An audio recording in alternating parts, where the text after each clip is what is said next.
Recording, this is the introduction. I will serve as the interviewer today. My name is Catherine V. Hill. I'm with DC Unlimited. Our veteran today is Earl Jesse Standberry II. Today's date is April 11th, 2017, and we are in Loveland, Colorado.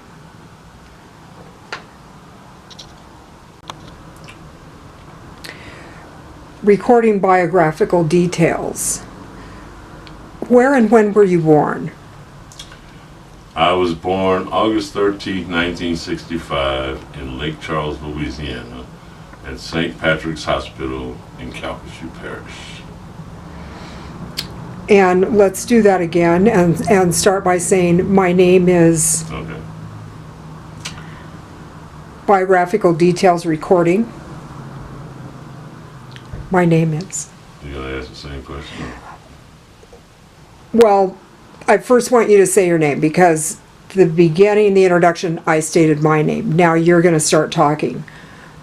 My name is, and then where, Well, and then I'll say where and when were you born. Well, but if you just say where and when were you born, then I can go. You can start My name talking. is Earl Standberry, Okay. and I was born. Instead of saying it, then we go back. Recording biographical details. Where and when were you born? My name is Earl Jesse Standberry II, and I was born August 13, 1965 in St. Patrick's Hospital in Lake Charles, Louisiana, which is known as Calcasieu Parish. Who were your parents and what were their occupations? My mother's name was Maisel Lee Jack, and my dad's name was Earl Jesse Standberry I. And she, according to what I understand or know, is that she graduated high school and worked odd jobs. And my dad was a limo driver for a rich family in Lake Charles. Who are your siblings? I have one sister. Her name is Jaquetta Bliss Standberry, and she is 3 years younger than me, born December 10th, 1968. And no, she was not a veteran. And what were you doing before you entered the service? Nothing. Sitting on my behind in Pecos, Texas, deciding what I wanted to do with life. After high school, had gone to California to try to be an actor and comedian, and that didn't work, so I went back to Pecos, and in 1989 I went to Odessa, Texas, and I signed up at the recruiter for the Marine Corps because the Air Force said I was too bad. So the Marine Corps takes anybody at that time. Most of the people said that whatever job you get in the Marine Corps, if you screw up, they're going to send you to the grunts. So I signed up in the grunts, knowing that can't go no lower. So all you can do is excel from that. So that's what I did. Everything's clear. Recording biographical details. Where and when were you born? My name is Earl Standberry, and I was born. No, wait a minute. My name is Earl Jesse Standberry II, and I was born August 13, 1965, in Lake Charles, Louisiana, also known as Calcasieu Parish. Who were your parents and what were their occupations? My mother's name was Maisel Lee Louise Jack, and my dad's name was Earl Jesse Standberry I. And according to my mom, a high school graduate and worked odd and end jobs. And my dad, he was a limo driver for a rich family that lived in Lake Charles. And who were your siblings? I have one sister. Her name is Jaquetta Bliss Standberry. She's 3 years younger than me. She was born December 10th, 1968, and she is not a veteran, but a pilot slash, or I should say, flight attendant slash pilot with Continental Airlines. And what were you doing before you entered the service? Nothing. Sitting on my tail, not doing anything. Figured I would go and serve my country, so on the couches of Pecos, Texas, I went to Odessa, Texas, and signed up for the Marine Corps. And that's the reason I did, because the Air Force wouldn't take me. They're the toughest, they're the best, so I figured if I'm going to do it, I better try them. And I signed up April 1989 to April of 1993. Recording early days of service. In which branch of the military did you serve? I signed up for the United States Marine Corps in 1989. I should have been in 1988, but my mom had just sold her house, and I had a lot of money on me. And the night that I was supposed to go to MEPS in El Paso, I went to Juarez, New Mexico for the night. And 12 hours later, I was disqualified by the Marine Corps, which I should have went in November of '88. But then again, if I wouldn't have went in, I don't know if I would have been stationed in Hawaii, if I would have made the Gulf. You never know. That's how things happen. But I was put on 6 months probation, and then I joined in April of 1989 and went to San Diego for boot camp.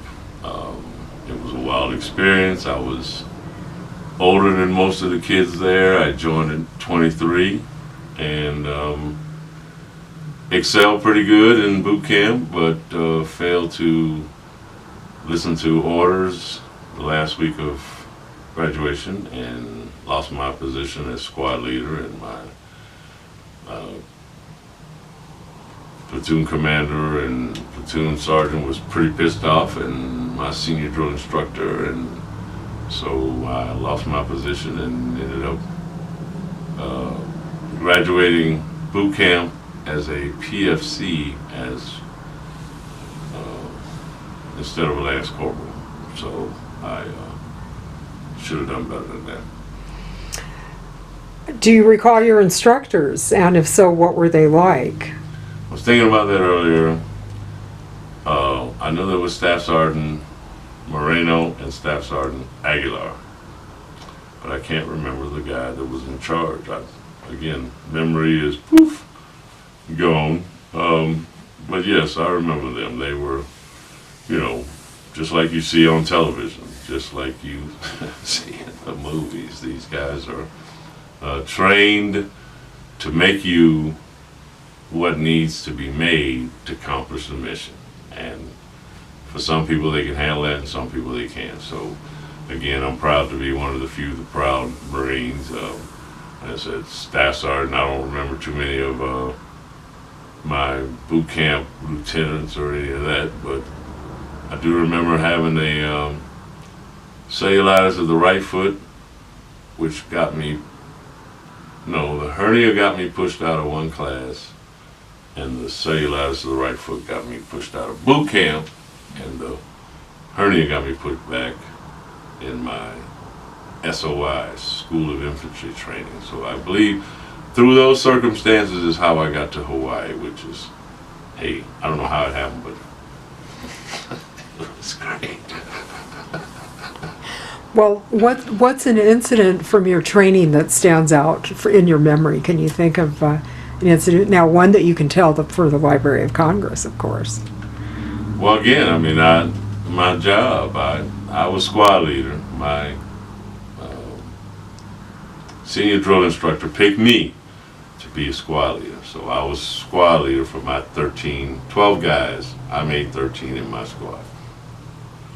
And it was the last week of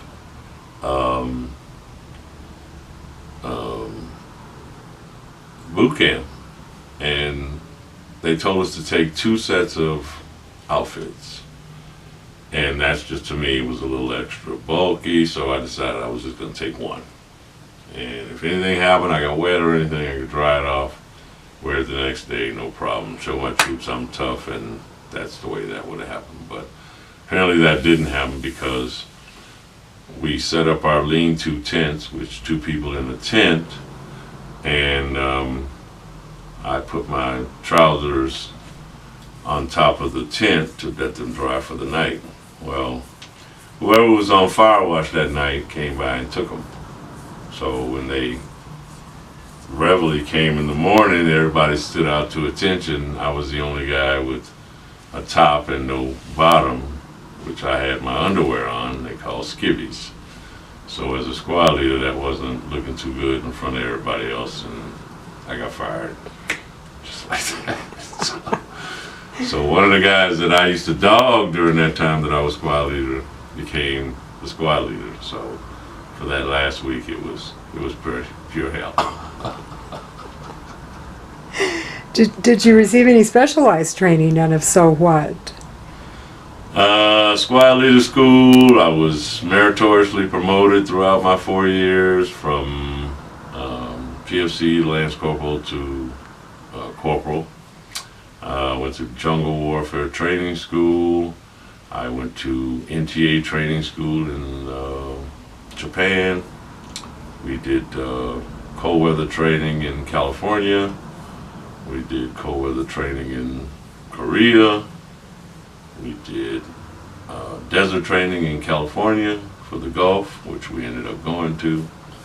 And squad leader school, I don't know.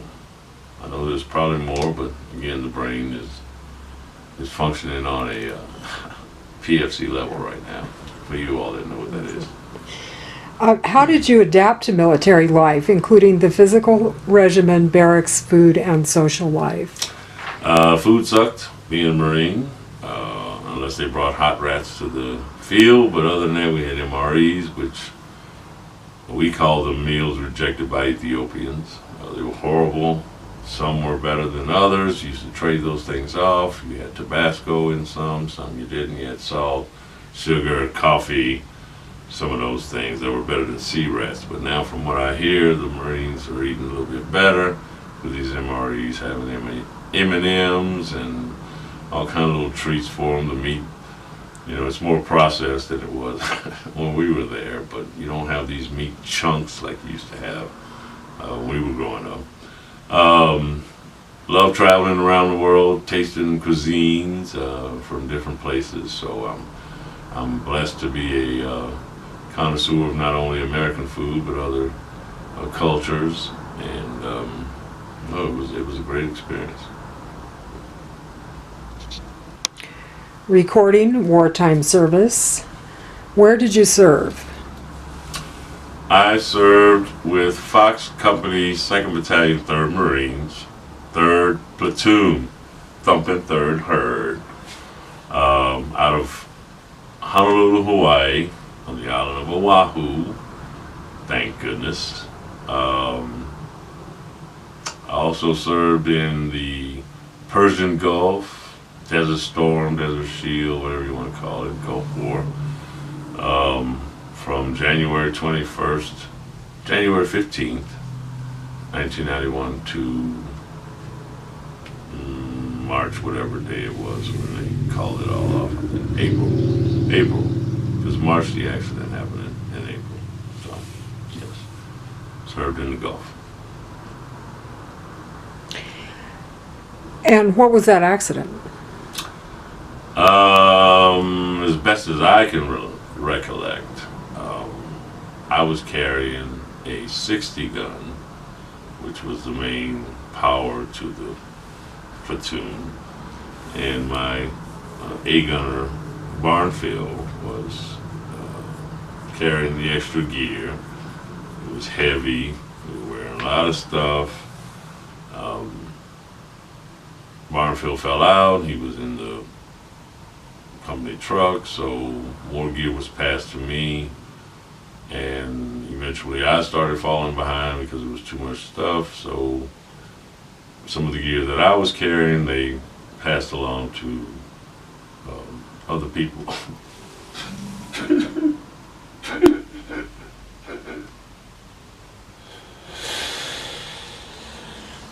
they passed the gear to the other people in the squad. And, he, Lance Corporal Adam T. Hogue, ended up carrying some stuff that I should have been carrying, and an incident happened. A grenade went off, and he died. And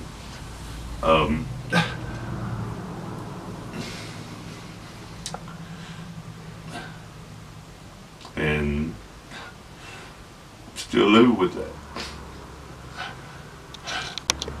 Recording wartime service. If you were on the front lines, what combat action did you witness? I do believe we lost Hogue first, and then, as best as my recollection, you can ask most of the guys there, but we went to a town called Riyadh, and they found out we were there, and we got shelled for, I think, a whole day, or I don't remember it. We hid and just heard bombs going off all day long, and finally I think our tanks came and took care of that situation. But again, we were ground troops, so there wasn't a lot that we could do to stop these mortar rounds and that. So that's one incident that I remember, and another one is that we were, it was at Kafji, I think is where we got hit. But another incident was 3rd Platoon was called out because, again, we were the dog and pony show. We were the best of Fox 2-3. And we went to as the war progresses and the tanks got further, the communication got thinner. So you have to move the communication halfway every time they keep moving forward. So they needed someone to protect the communications setup. So as they kept moving forward, we would go with the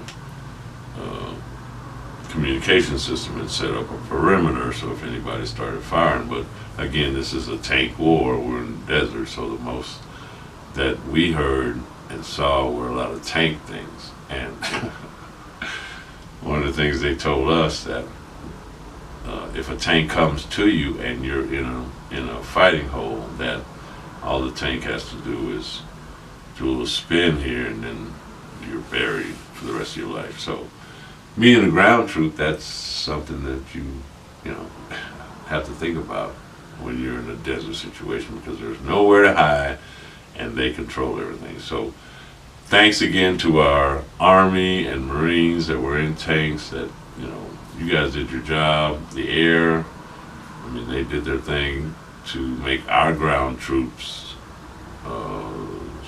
more safe. Like I said, we lost more to friendly fire than we lost to our enemies. So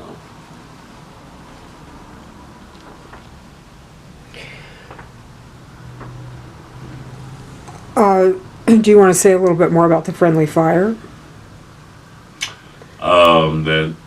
The only thing about the really friendly fire was that the Republican Guards sucked. They weren't as tough as everybody made them out to believe. When we were in Okinawa, before we left to go to the Gulf, we read in Stars and Stripes that they had made platoons and platoons of burial companies because they had expected half of us to die, which was 1 million or so.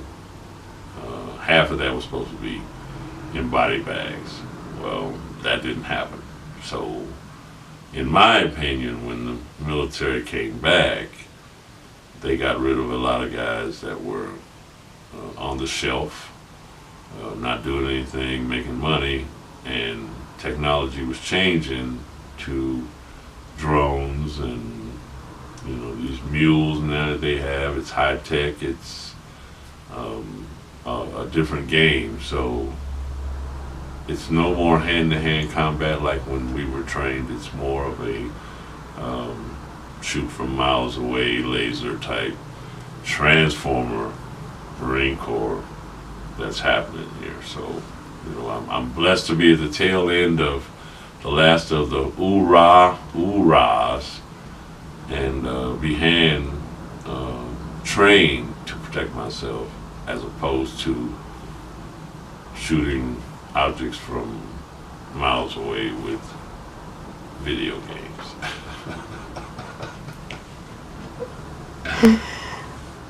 How did you feel when witnessing casualties and destruction?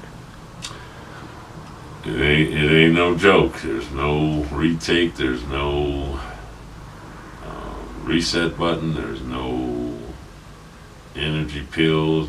Nothing you can buy to replace a person's life, and it's very critical. But as a Marine, I swore to protect domestic, foreign, whoever.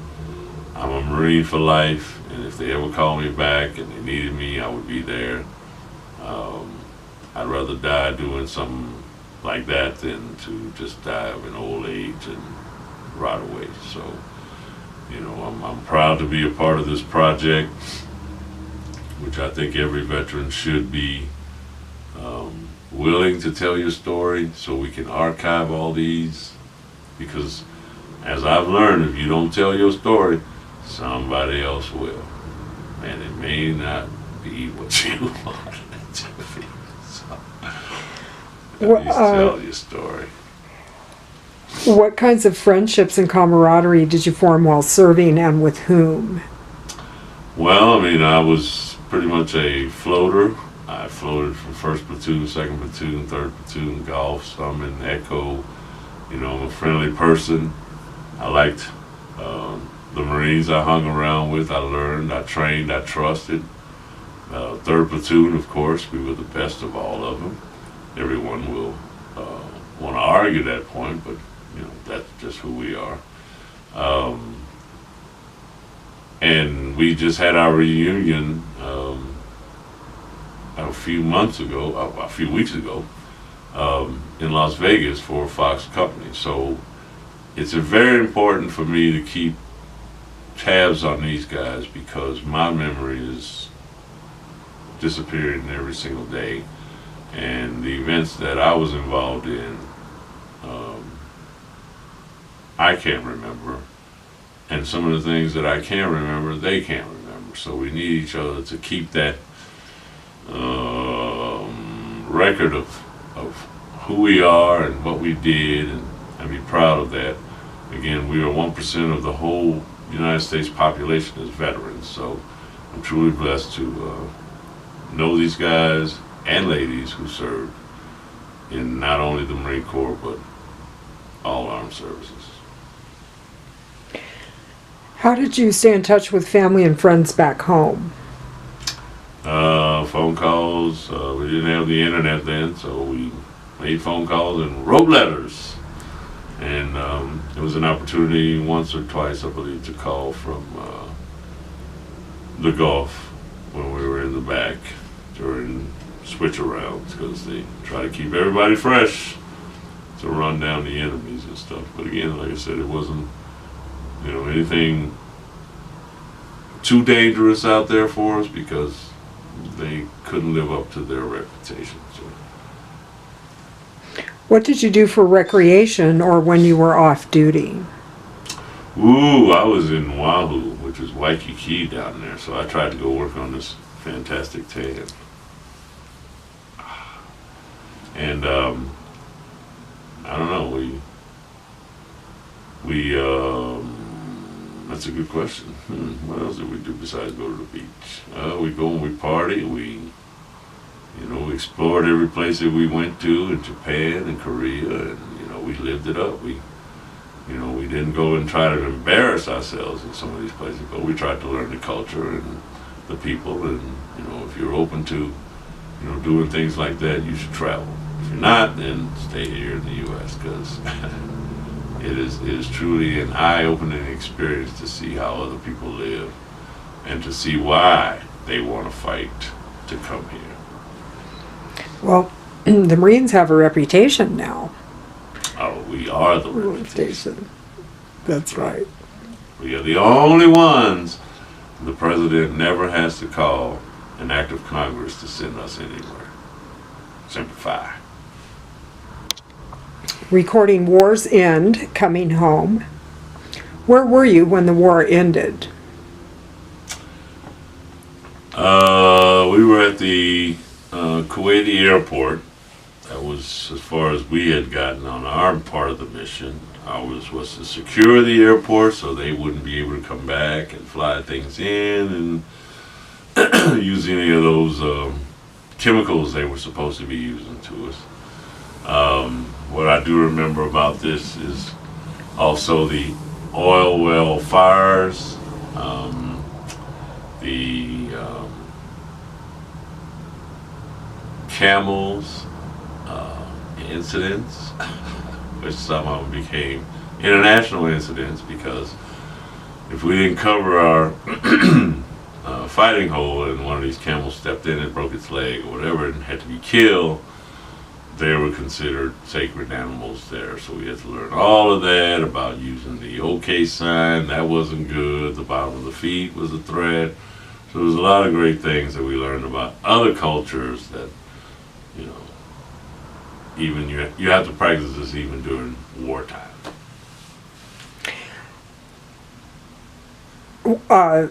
Say more about the OK sign. I don't know. Apparently this is the evil eye when you do it this way. So that's a threat to them. They don't shake hands with their left hand because they wipe their ass with that one. And the bottom of our feet is some kind of hoodoo, whatever it is to them. And if you cross your leg or point your feet off the back of a pickup truck, which we found out, they make a lot of noise about that. So we have no idea. How did you return home?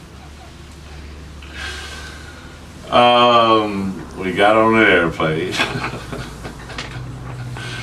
We flew all the way back to Hawaii, stopping off in Shannon, Ireland, which is, I have to go back to that place. That is a place that introduced me to Guinness and harps and dark stout beer.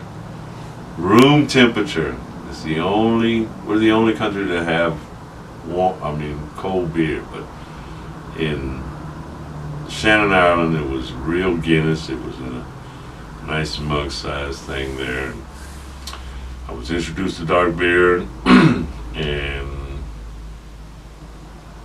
we flew back to Hawaii. Everybody, landed, and like I said, not bringing everybody back with you, it puts a damper on everything, but you're glad to be home. It was a better reception than our brothers and sisters who were in Vietnam, which is a shame, America. But it was you're gung ho for one thing. You go down there, you see what it's really about, and then you come back, and it doesn't. So yeah, we got a ribbon, and some people, didn't come back. But what does that really? I don't know. How did you readjust to civilian life? I haven't, and I haven't. I love my vets. I'd rather be doing things with vets. I probably should have stayed in, lived the life that I was doing, because it's a different world being a veteran and in the military as opposed to just being a civilian. So a lot of us are still having a hard time with PTSD and anxiety and trust issues, and there's a lot of mentally unstable veterans because we're looking for a mission, something to do, some kind of team that we, bonded with being in the military. So it's a rough. Some handle it better than others, and some of those are, getting by. But we, apparently losing veterans on a suicide basis, 22 a day, which means that we still have a serious problem here. So, we need to get together. We need to stay in touch with each other to keep each other going. And, I'm just, like I said, I'm blessed that I'm I'm in this selection of few. Have you remained in contact with or reunited with fellow veterans? Yes, thanks to Mark Zuckerberg and the twins that was fighting over the money and whoever the hell came up with Facebook. And through websites like Together We Serve, the VFWs, Marine Corps Leagues, DAVs. We just started our reunion. We're trying to get our guys going together, but it's good that everybody's trying to socialize, get together, tell your story. You know, your perspective of the place was different than mine, but you know, we're all brothers and sisters. We've done something that a lot of people didn't do or care not to do, but someone has to do it because they do have bullies around the world that have to be put in their place. And I'm blessed that, you know, we're that kind of people. We run toward danger, we protect those that can't protect themselves, and we keep our homeland safe. So I'm truly blessed. Like I said, we had our first reunion, but we're going to stay in contact with each other, try to do this on an annual basis, try to help other organizations get their reunions going because it's so important that everybody stays connected. What have you done since separating from the military? Sadly, through my PTSD, it's kept me antisocial in some ways. Anxiety, hypertension, I have PTSD, I have sleep apnea, I am considered chronically homeless, I am a business owner, and our project is stuff like this. You know, we want to capture stories on video, so I don't really know what I can classify myself: a CEO, a homeless CEO, a veteran, whatever it is. I'm just glad that the Library of Congress has put this out there, that they want to hear our side of it, no matter what it is. A lot of people don't want to hear it, but a lot of people do. And we're fading fast, we're fading faster, but with the technology that's here and now, we can record as many stories of those that are alive and those that are gone. Like I said, Adam T. Hogue, you know, Brooklyn Stevenson, and we lost Captain Guzman in the 1993-5 bombings in Oklahoma City with a fellow veteran, Timothy McVeigh. So, you know, we want to get everybody's story out there. We want to let everybody know that, you know, we care. And so I do anything for my veterans. They come top priority over anybody. But yeah, that's you know, trying to survive every day, waiting for my time to move on to another mission as well. But in the meantime, to meet some of the fellow, you know, men and women that I served with at different time periods, or, you know, that are gone, and just to let them know that we remember them always. Recording reflections. How did your wartime experiences affect your life? Well, I'm still here. I probably should have been gone. I have a new perspective on life. Live it every day like it's the last, because it could be. I'm proud to have served. I think the veteran status to me is the most important thing that I have accomplished in my 51-2 years on the planet. So I'm proud to take that to my grave. Just to let people know life is precious, and you know, sometimes you got to do things that other people aren't willing to do to make people safe.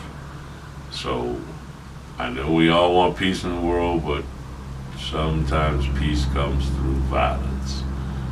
and I'm blessed to still be here. I'm praise all those that have gone before me through wartime or just, being a veteran and living, and one of these days it'll be my time to go, but I'm truly blessed, and enjoy every single second of your life.